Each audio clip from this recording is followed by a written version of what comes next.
Good evening. My name is Jim Cloutier. I'm serving as chair of the commission this year. I want to welcome everybody to the February meeting of the Cumberland County Board of Commissioners, meeting in the Peter Feeney Room. First meeting of the year in person. We were remotely in session last month. So our customary opening is to stand and salute and recite the Pledge of Allegiance. Invite anyone who is willing and interested to do so to join us. I pledge allegiance to the flag of the United States of America and to the republic for which it stands, one nation, under God, indivisible, with liberty and justice for all. I'm going to turn my phone off. And pleased to see we have a full attendance of the board this evening. And before we get too far involved in the matters on our agenda, I'm glad to have the opportunity to make a very brief presentation to a friend of the commission and our immediate past chair, someone who did a wonderful job for us in leading the commission through the last year. And someone who has been with the commission now for almost 12 years.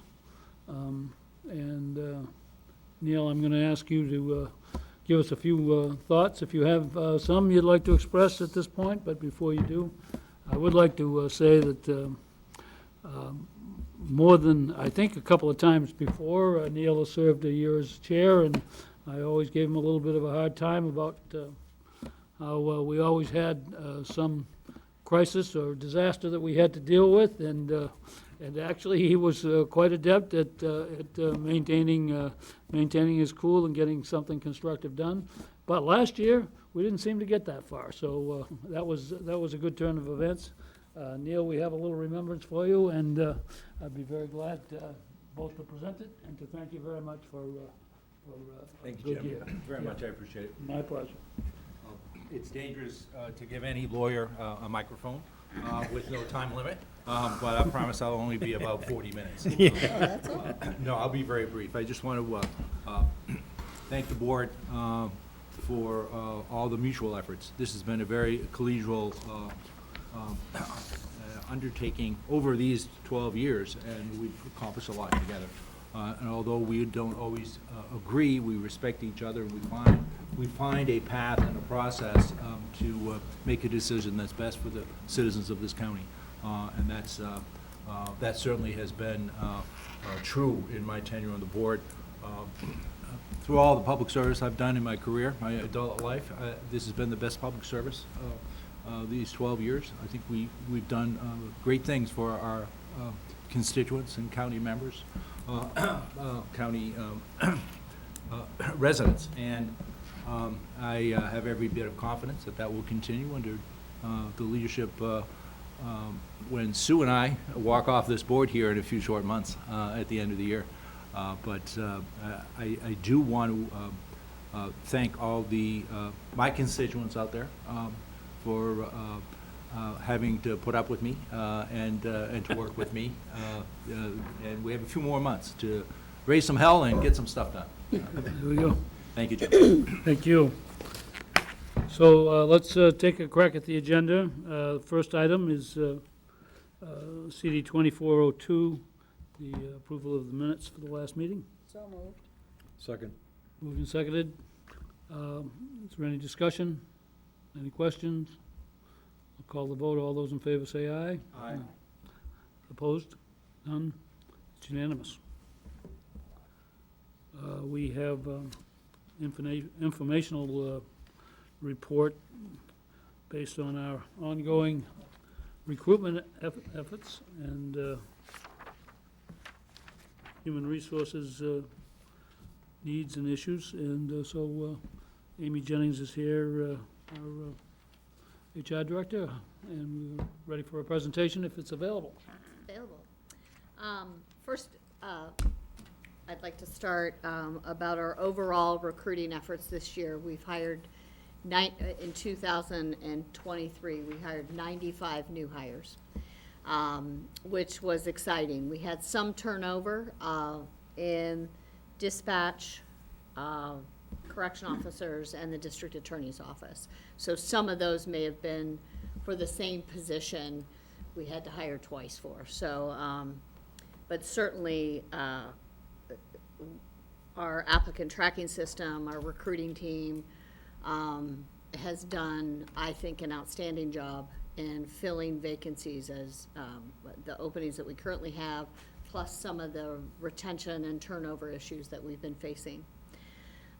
Unfortunately, for the correction officer position, we're facing the same challenges as we did last year. And in February of last year, there was a presentation about where we are in the correction officer hiring. And I just want to point out, from July 2022, we've had over 800 applications for the correction officer position to date. And we've hired 42 correction officers in that period of time. Unfortunately, as of today, we are -2 in correction officers. So for just this period, 22 to 23, we hired 26 full-time correction officers, and we are, like I said, -2. 4 were terminated, some transferred to other departments internally within Cumberland County. There were some extended medical leaves, and we had some turnover of the new hires, and we lost long-term correction officers as they sought out different careers and different paths. So that's concerning, certainly. The strategies that we've implemented within the recruiting and HR team, we have added a second occupational health doctor to expedite the post-offer physicals. So if that did become a bottleneck for us, we at least had another option to get people through as quickly as possible. We had a mid-level, mid-labor agreement. We negotiated that last spring, and that was the 5% base increase, plus additional weekend shift premiums for the correction officers, and we did some adjustments to the pay scale so that we could bring in new hires at a higher rate, at a step higher. We also increased the referral bonus, internal referral bonus for certified correction officers and patrol deputies to $2,500 for employees to refer candidates as long as they were hired. We implemented a hiring bonus up to $6,000 for brown pins, certified correction officers, to try to entice seasoned correction officers to come to us. And along with the lateral moves that we negotiated, they could get up to 15 years credit for pay as well as the signing bonus. And we continue to look at ways to streamline our hiring processes. In addition to those, we really did, certainly with Travis's help, and we hired an outside marketing firm to help us with radio advertisements in the Bangor and Portland markets, and actually 6 radio stations. We have put in a lot of effort into social media, Facebook, Instagram, Google Ads, and YouTube. Even with all those efforts, we have trouble retaining the correction officers, current correction officers, and the ones that we hire. And a significant part that kind of crushed us was at the end of last quarter of last year. And I do think it was due to, there was some turnover within the sheriff's office of positions. We were averaging 100 days from the start of the application to the hire date. And that was specifically, the bottleneck was in background and polygraph. And we had candidates leave because we hadn't been able to contact them for several months about what their status is. And when people look for jobs, they want jobs. And right after the summer, we just got inundated with applications, which was great. The back end of the process was unable to keep up with that. I give credit, Donnie Foss has done a terrific job in responding to background checks. He just got overwhelmed with other duties as well as the background checks. And so in the academy class that we had for January, we only had 5 attend that academy class, and we had the opportunity to put at least 10 to 12 in that academy. The next academy is this March coming up, and we're hoping to have at least 10 to 15 in that class, but it all depends on, again, the strength of our process and how quickly we can expedite through that process. Currently, there are no academies scheduled past March on the website, and I'm not sure when the next one will be. If you do it every 3 months, that lands on July. I doubt if they'll have an academy in July, because that's a big peak, vacation month for Maine. So there's a lot of concern about whether we're going to have enough correction officers, certainly to address some of the upcoming changes that are going to happen to the jail. The medical expansion, the additional federal inmates, hopefully, and the additional inmates from other facilities. So we met last week, the sheriff's office group that is part of the hiring process, met with HR and the recruiting team last week to look at what things we can do to quickly expedite the candidates through the process. Currently, I have found outsource for other people to do background checks outside of the sheriff's office, and that's being reviewed right now by Captain Ackerman, and to see if it fits the same quality standards that they have for an internal review. And make sure I got everything. The only other concerning thing is that in addition to our applicant flow has slowed down a little bit. It's usually the fall is where we get the bulk of the applications. And we're looking about 10 to 12 that are eligible for retirement this year as well. So the attrition issue will continue to happen. People will continue to leave. And I'm just very concerned about our current levels at the jail.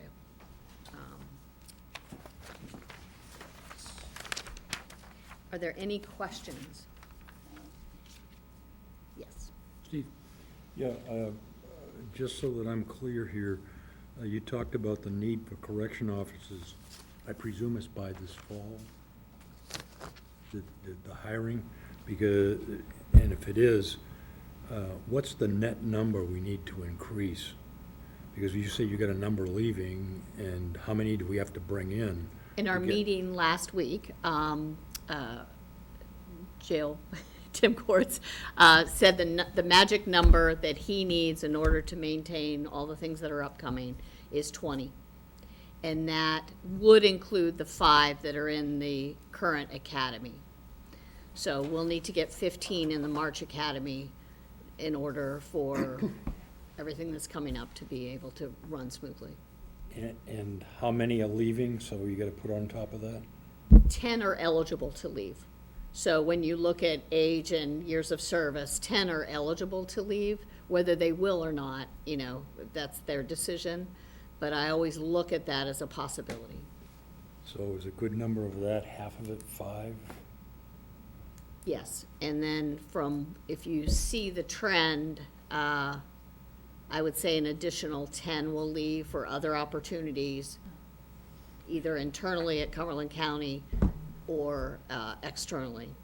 So even if we get 15, we're still probably going to be breaking even this summer or in the fall. Yeah, so Yeah, so if we do this 20, we're just treading water.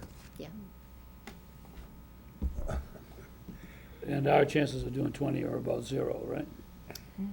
We looked at the likelihood of, because some candidates are still in the process. Some are in background, some are in poly, and the cutoff date is March. So what we're seeing is probably 1 out of 8 pass background.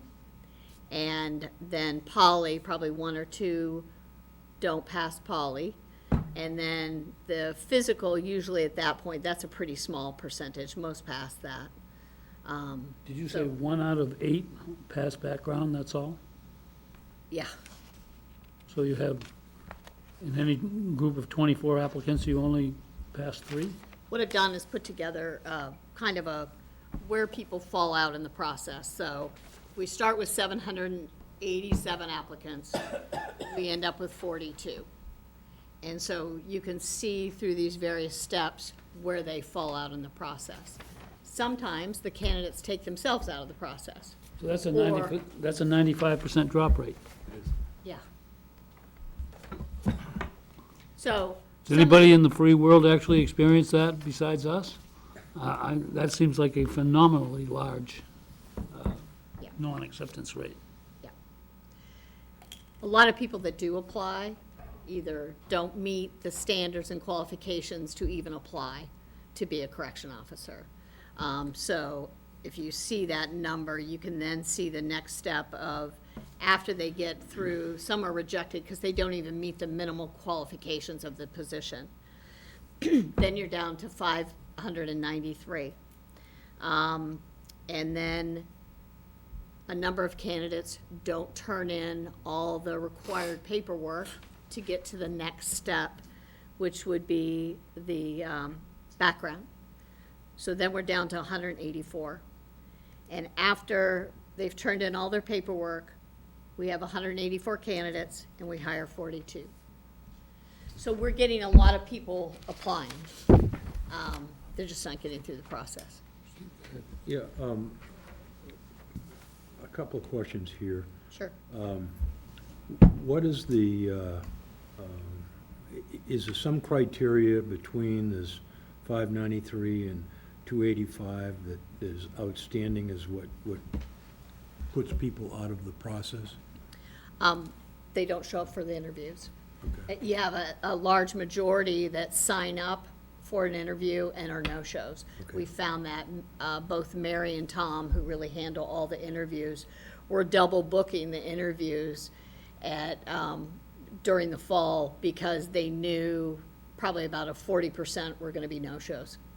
And I'm not sure why, unless, for various reasons, they have to apply for job opportunities to maintain certain benefits. But it's about the follow-through of the candidate, or they found another job that suits their needs better, or their schedule's better, and they don't have to work on a weekend, and, you know, our pay is very, we pay well. The schedule is sometime an issue. And the next thing is, as I recall, it was something to do with all the requirements of a report, or what they have to make out for paperwork. We eliminated that step of the process. That it was a 42-page Right. pre-questionnaire that we, last year, we narrowed it down to 3 pages. Okay. Yeah, so that was a stumbling block for sure. Other questions, anything? Yeah, I've got Yes. a couple questions. You know, when people were just mentioning the 593 to the 285, they just don't show up for interviews, or they're just filing so they get their benefits, you know, a lot of people do that. Are you able to, at each stage of when people are bouncing out of the process, able to capture any kind of data like, oh, you found another job, or nope, I'm just looking for benefits, not that There are everyone's gonna see- times, Mary Payson, who Okay. oversees the applicant tracking system, does accumulate that data if the candidates respond. Right, sure. So if they don't respond, we don't have that. But, so we do have some of that. It just doesn't seem like it's worthwhile to share because we don't get it from everyone. Yeah. So there are people that do find other job opportunities. Also during some of the process, even in the interviews, they disclose information that you know they're gonna get disqualified for later in the process, so they are disqualified at that point.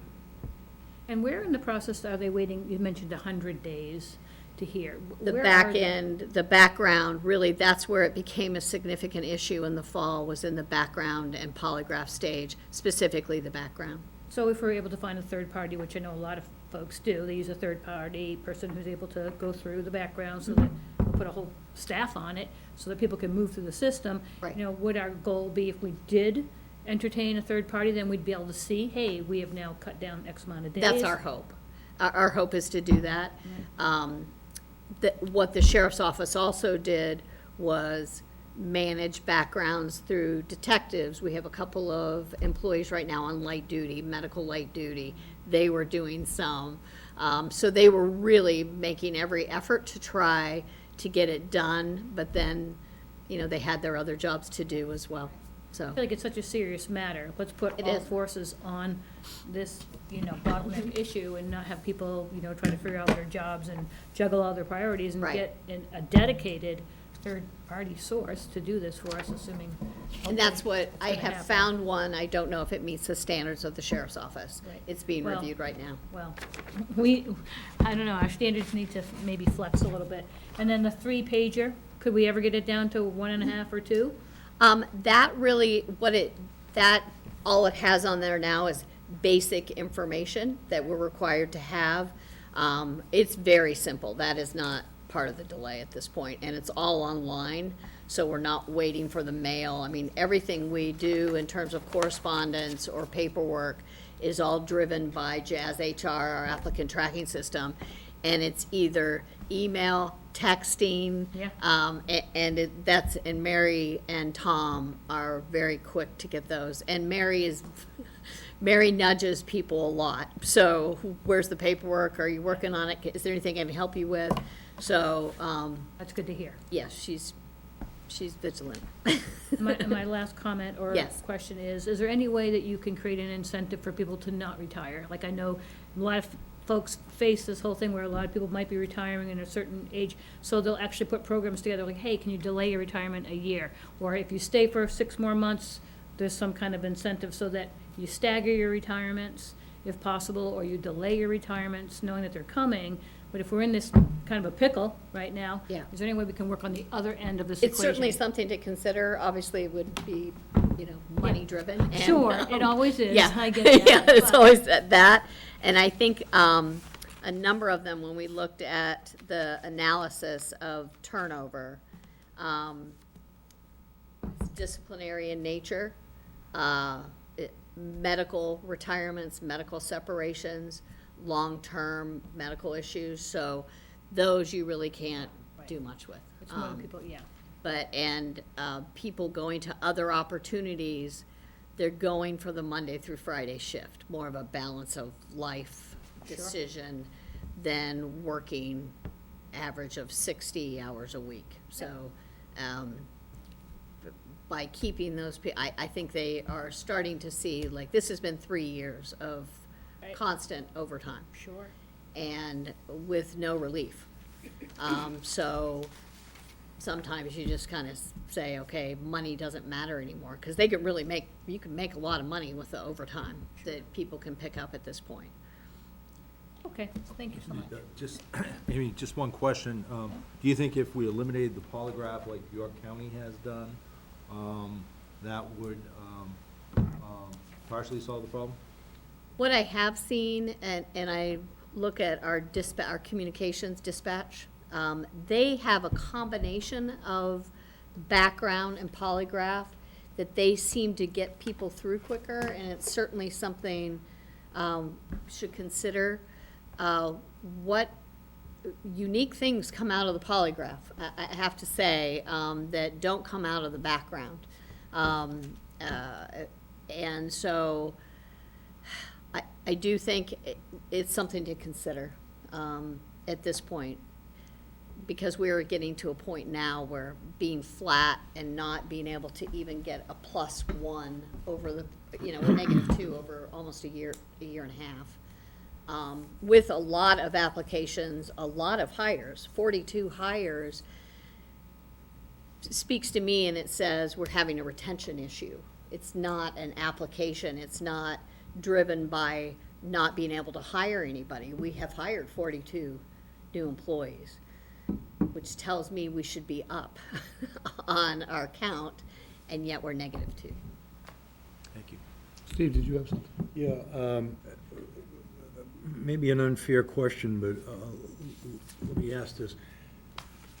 What would occur, how do I say it? What would occur if we were able to eliminate the requirement for overtime? What kind of an impact would that have on that? You mean not be able to force people to work overtime? No, they didn't have to. So we ran the operation without having to use overtime. I don't think you can run the operation currently without overtime. If we Presently? hired enough, presently, no. Oh, yeah. Oh, no, we couldn't. I mean, right now, what is maintaining, and you can speak to this probably better than me, but what's maintaining the jail is overtime.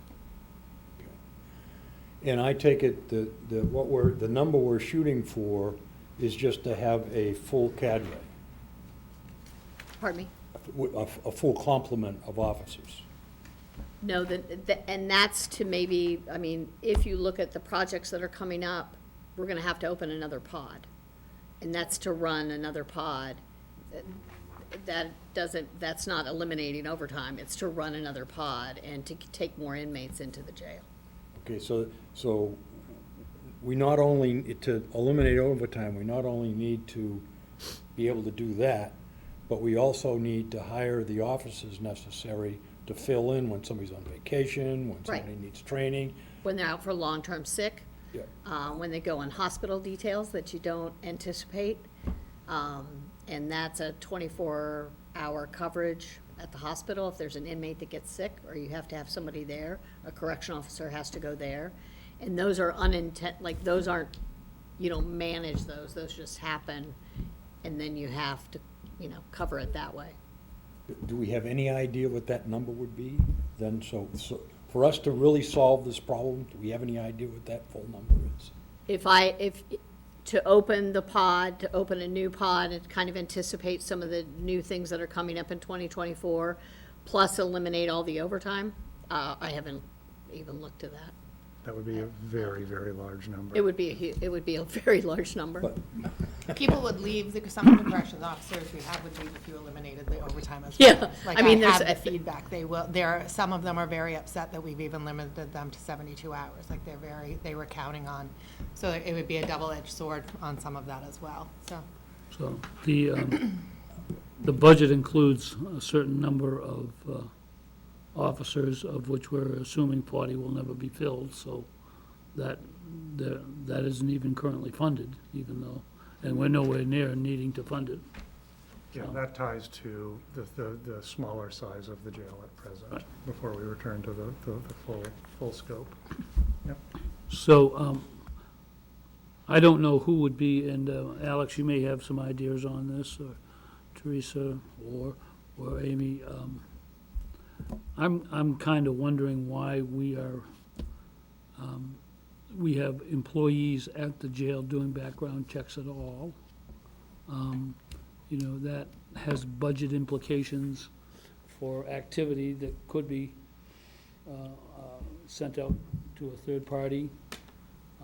I understand that there is a common practice by the jail management wanting to review the adequacy of what others are doing that they would normally do in-house.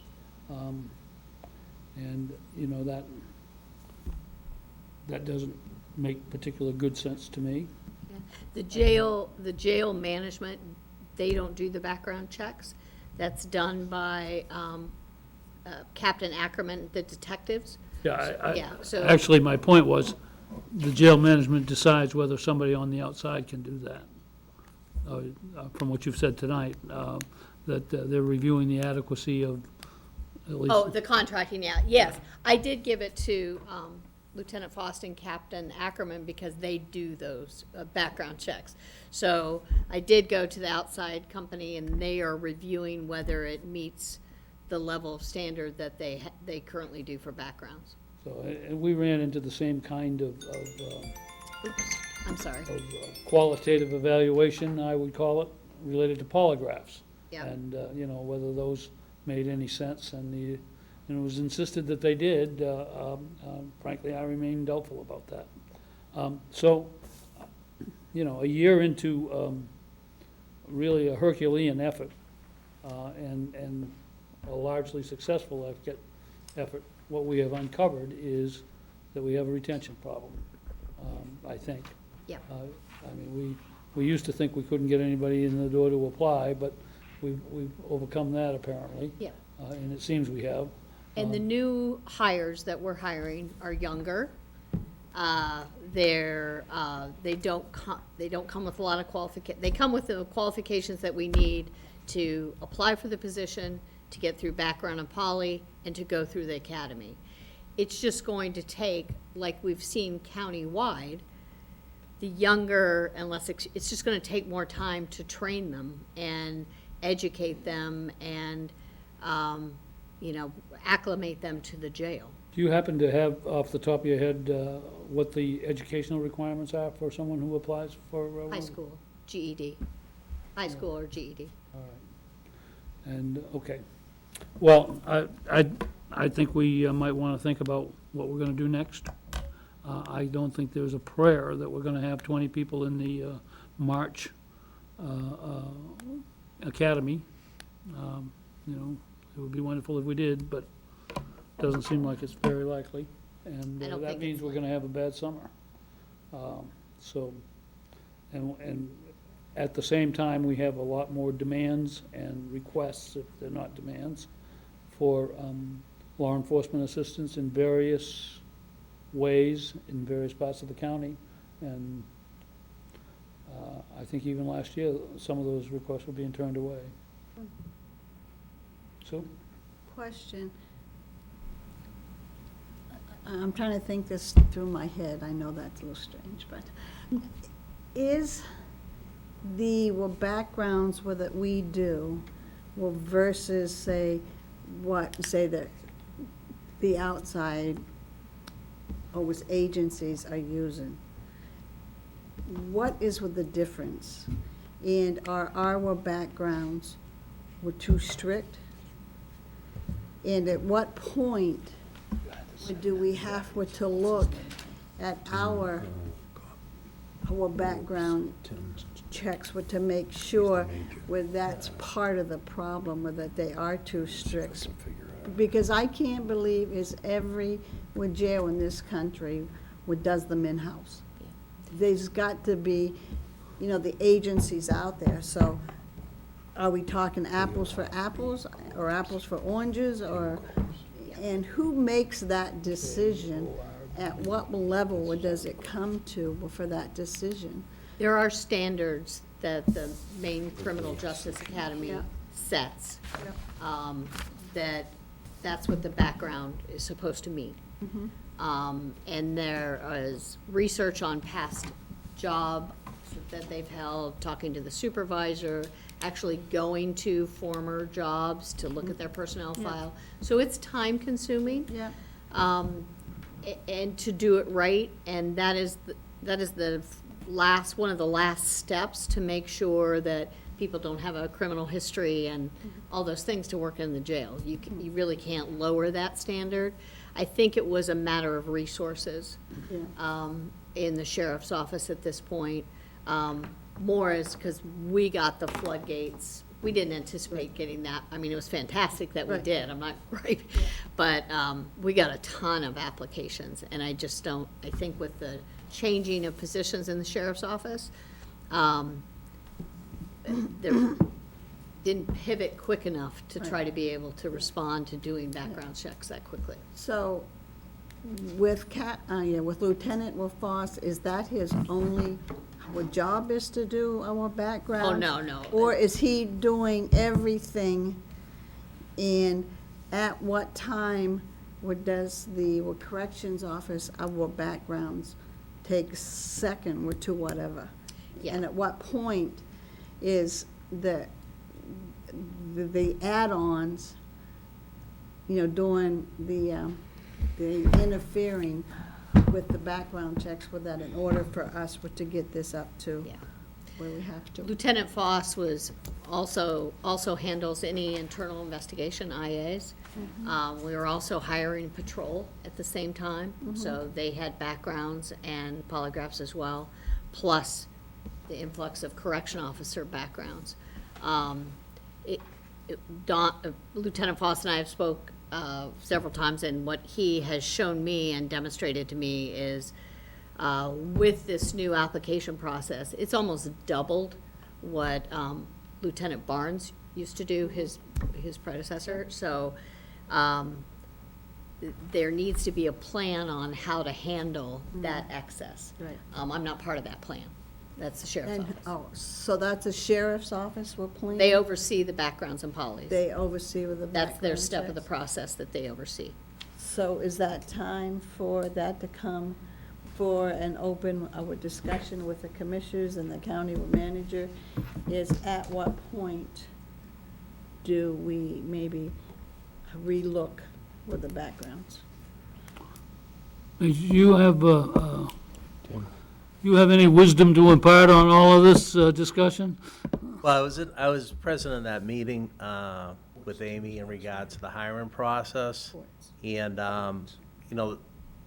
I did pre-employments in my earlier career. The turnaround was a lot faster. I think we lose a lot of candidates that way. 100 days is a lot, and I know in the fall, we had a per diem person that went per diem instead of full-time because of the time frame.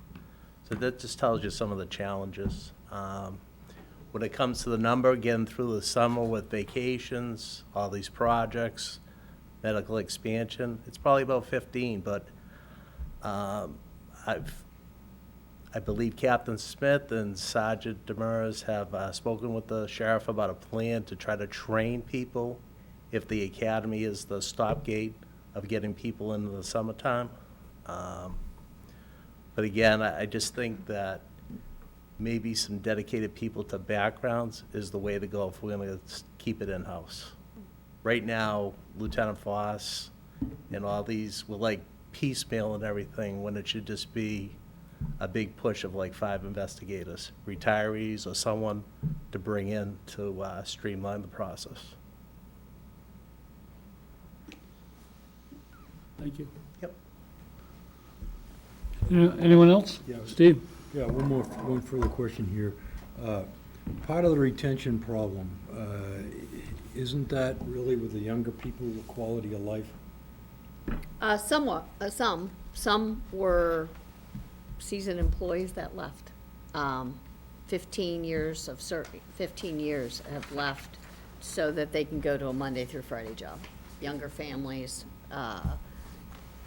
even took pay cuts to leave because, and it really was driven by the amount of overtime. A lot, if you see, some 13 resigned or were terminated. 3 transferred to other departments. 3 were on extended medical leave. 4 were terminated for disciplinary reasons. And 1 was injured at the academy, unfortunately, and she's still out with that injury. And then 1 dropped to per diem as an accommodation. I worked with him with that. So that's what happened last year. Do you have a question? I didn't answer your question, I'm sorry. That's all right. Do the commissioners think it's time that we have a discussion on with what the plan is going to be from the sheriff's office? And maybe put a deadline on that plan? Maybe I have this thought about that. At a certain point, an elected sheriff and the staff that he can gather to be his or her, executive group does not necessarily lead to management that is optimal. And we have a staff here at the courthouse which has got great talent. I think they're my idea would be there does need to be better integration of processes and activities. I mean, why does the sheriff's office have a almost separate HR operation? Why does it have a separate finance operation? You know, it seems like, you know, I'm just,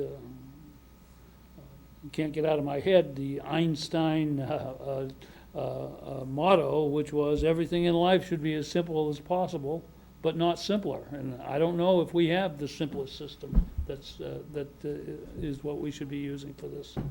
But I do think given what we've learned tonight and what we've known before, we probably have got some management issues to discuss. And, Summer is upon us soon. Right, yeah. I mean, we, no pun intended, dodged a bullet, these last 2 years. You know, and Major, and thanks to you and all the staff, I think you've done a great job, you know, putting Band-Aids on a really bad wound.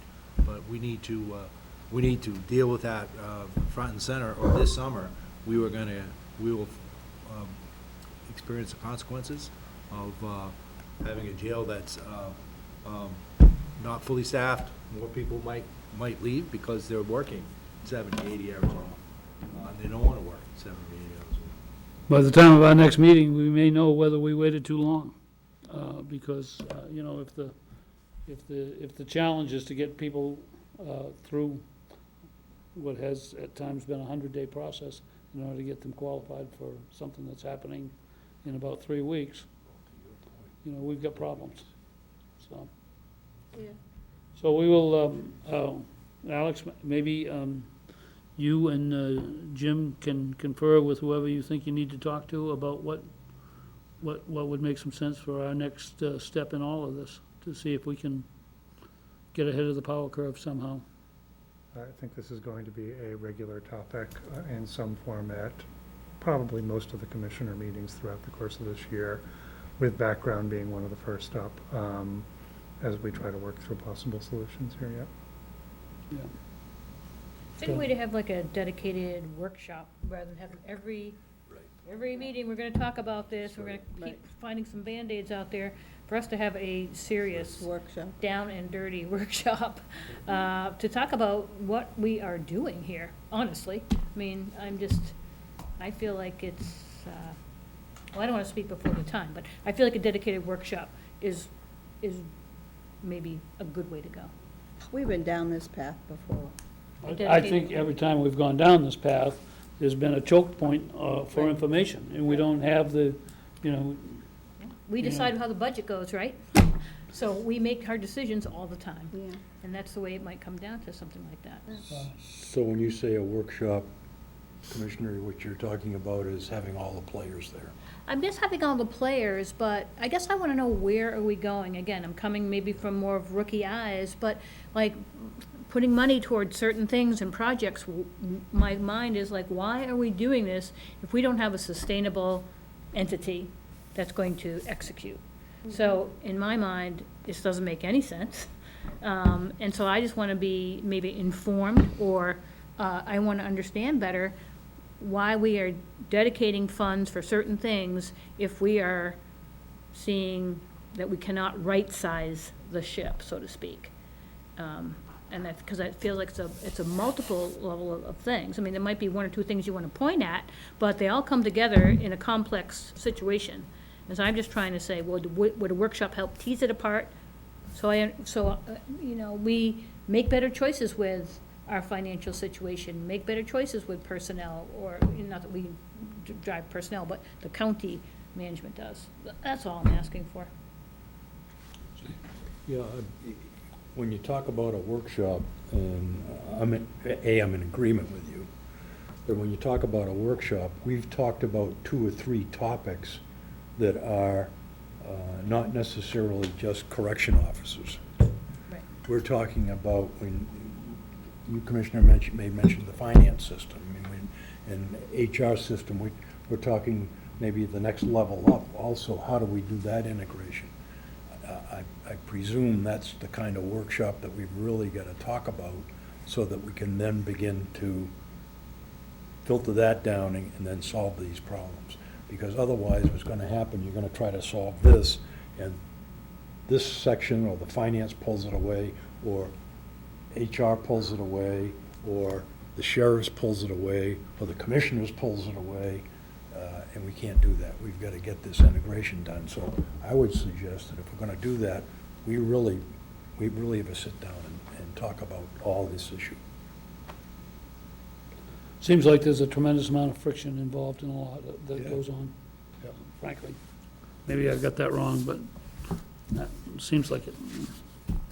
All right, do we have anything further? Well, the next date scheduled for a workshop we could potentially do would be February 26th, which is tentatively penciled in. So we can send out an invite for folks to see if people are available for that one. So that'll be Monday, February 26th, which I see on the, Jim already had as a potential one, so. Maybe we ought to be trying to figure out what the actual substance of our discussion is going to be before we pencil in a date, and I'm not against that date, but it seems like, depending on the depth of what's going to be discussed, we might need a little more time. Well, it's only 2 weeks away, so yes. I feel like a March date would allow us to have a true agenda, a true sense of like, what's the scope of what we're talking about, but also make sure we have everyone in the room who should be in the room to talk about it. And I would say at least a month to make that happen. I would agree. But- Okay, and if, Yep. So we're going to solicit some information requests from everybody, in addition to whatever else we might do, and try to form something that would make some sense, So unless there's an objection. are we looking at the March meeting with the 11th? We're not looking at anything right now Oh, except okay, the month. gotcha. Okay, Gotcha. all right, anything further? Thank you very much, Amy, You're welcome. and kind of a valiant effort in a lot of ways, I'll have to say that, but the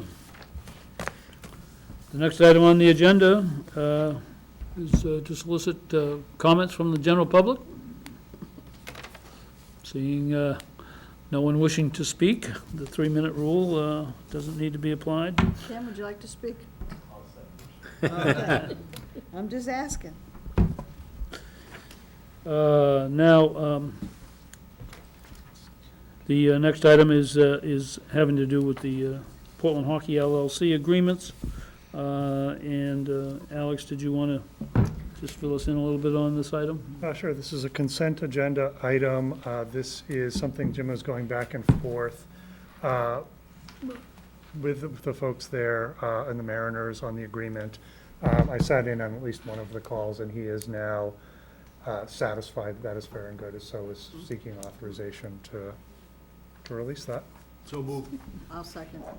Moved and seconded. Any discussion at all? It's a consent agenda item, 24-009.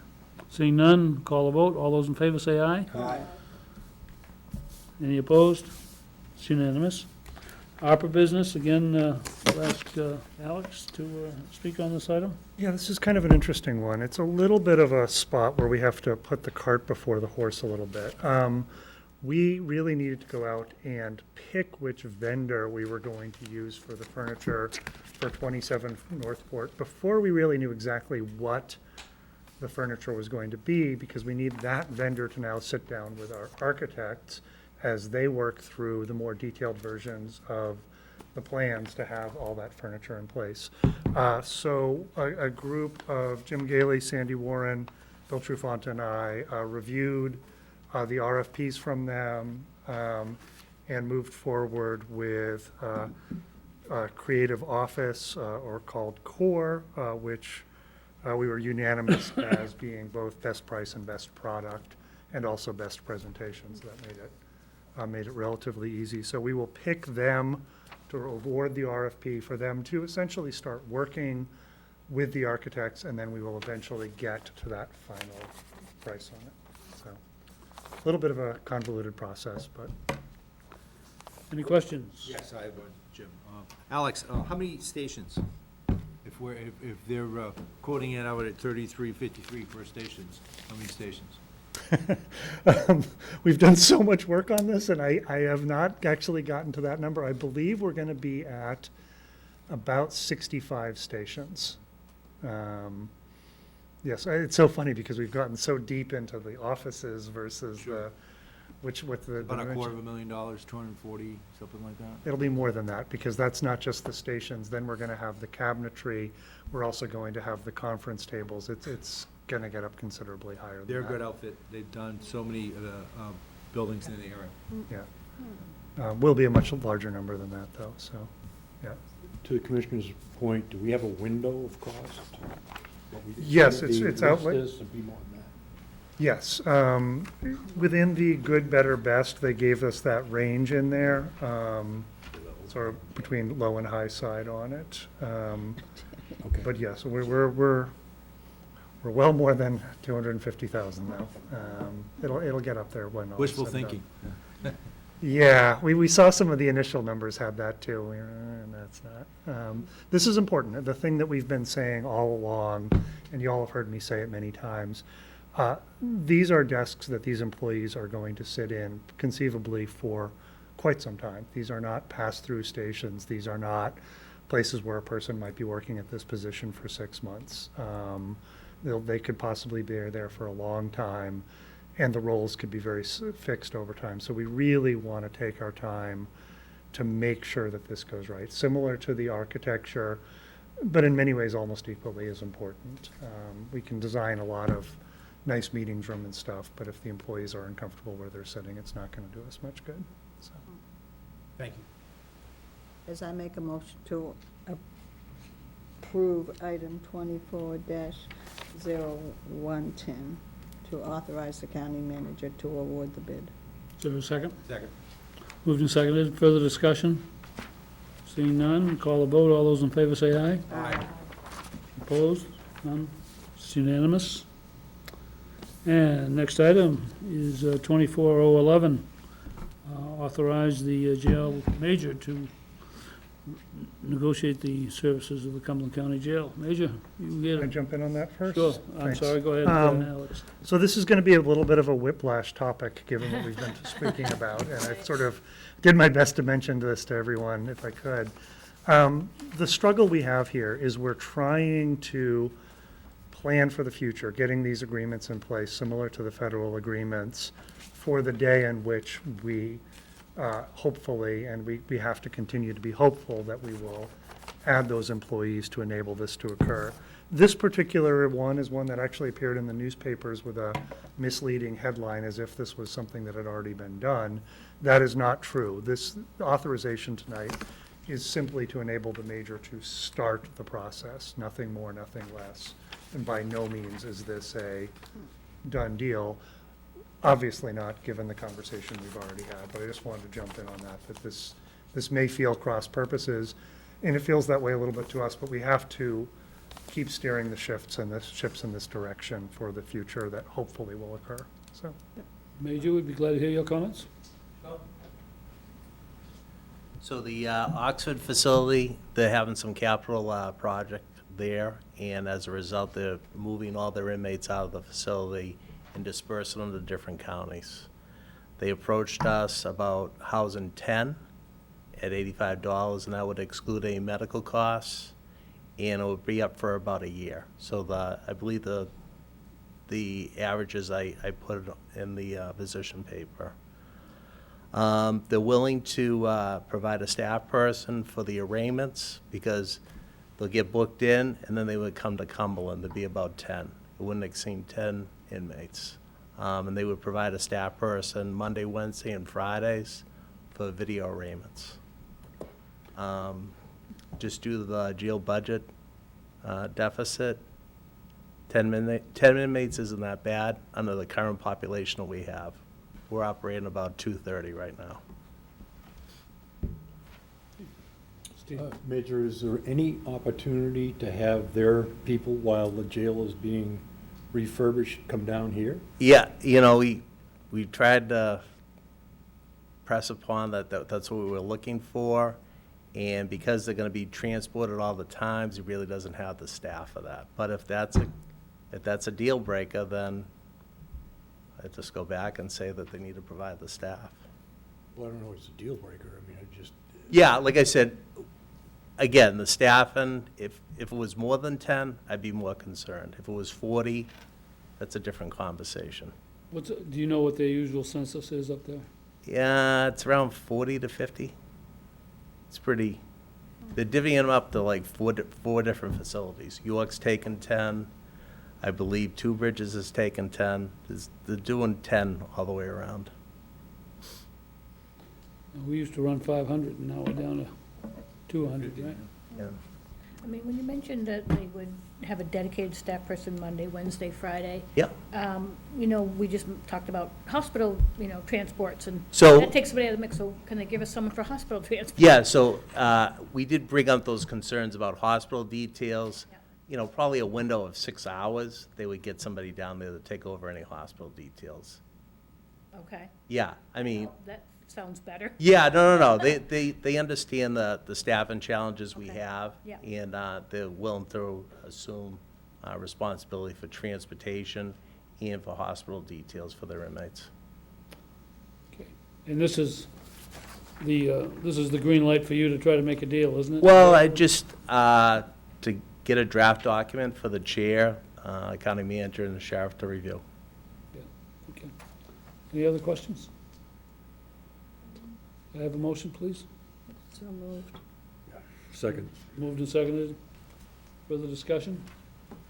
Just want to say that I'm not sure how I want to vote for this, because I'm just not sure where we're going, and, I mean, I know this is just to start the conversation, so I get to vote again for, I guess, the final official thing, so, that's all I want to say. Thanks. Okay, any other discussion? Seeing none, we'll call for the vote. All those in favor of 24-11, say aye. Aye. Opposed? Nate? Carries 4-1. So that finishes our agenda. Except we'd like to hear comments from the county manager, in the person of Alex Kimball tonight. A few things. We were having a few things that might impact the budget coming up. We are still in the discussions with the federal inmates, again, more of the whiplash from there. That's finishing up, we're coming to the finals. I won't mention numbers just because we're still in it. Jim's doing his best to push with them, but we'll absolutely have something for you for the March meeting, one way or the other, because we're up against an April 1 deadline after that. Now, whether that actually leads to federal inmates showing up down the road or not is a different topic, but that at least gets us the new rate and the new contract ready to go when we're ready for it. So I just wanted to give that heads up. Another item that's out there that's becoming a topic of discussion is the Maine Family Medical Leave Act, which is scheduled for us to start deducting out of employees' pay and also contributing January 1, 2025, which would affect the 24-25 budget. However, they're still in rulemaking.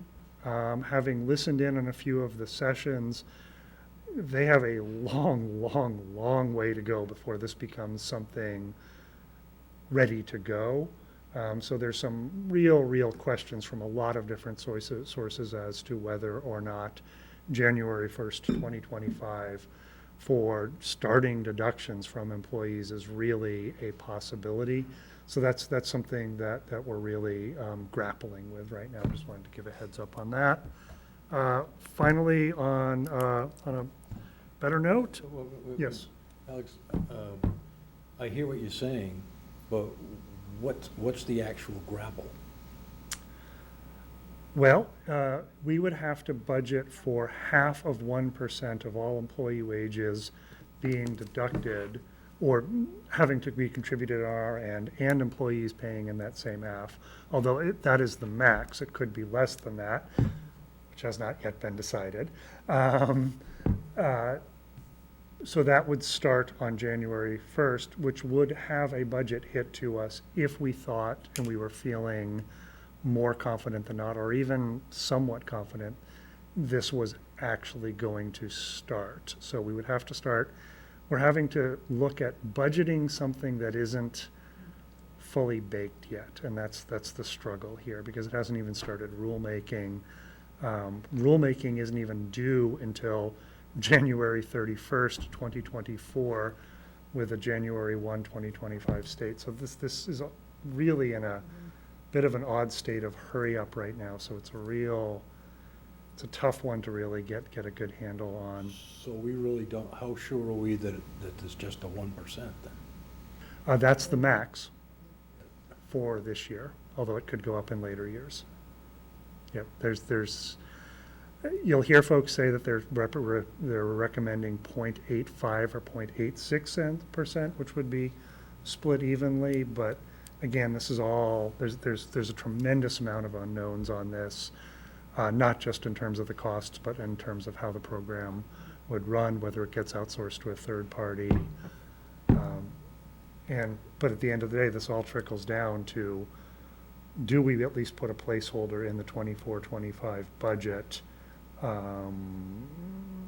Tough one, because it does, the maximum on this could be a $60,000 budget item that we have to at least put a placeholder into. But it's very uncertain, so it's a bit of a tough call right now. So you'll hear more about that at the next meeting. Final item is dispatch center is nearing completion. There's still some things to go, but they're very close to the finish line on that. So one of the first of the ARPA projects finishing up, so that's good. Right.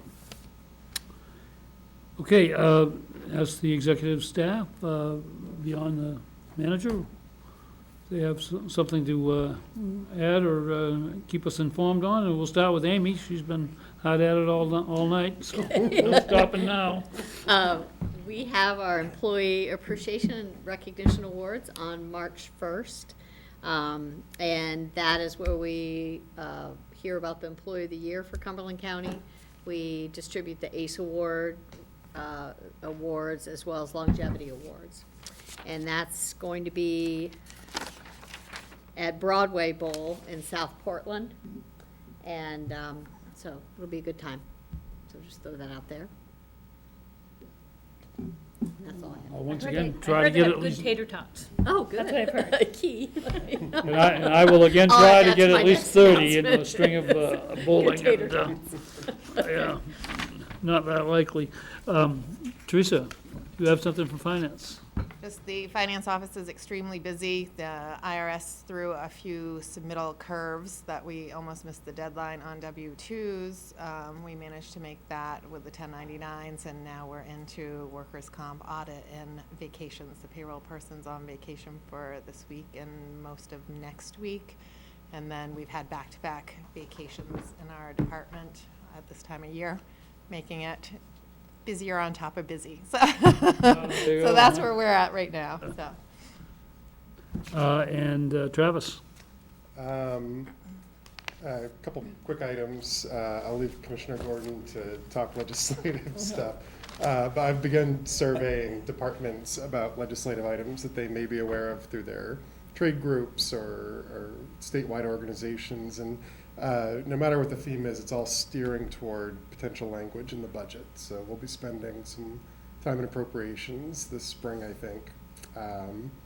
Other than that, Sandy Warren and I have been interviewing consultants for potential training guidance on DEI initiatives, which was one of the things that you had instructed us to focus on in the coming years at our strategy session.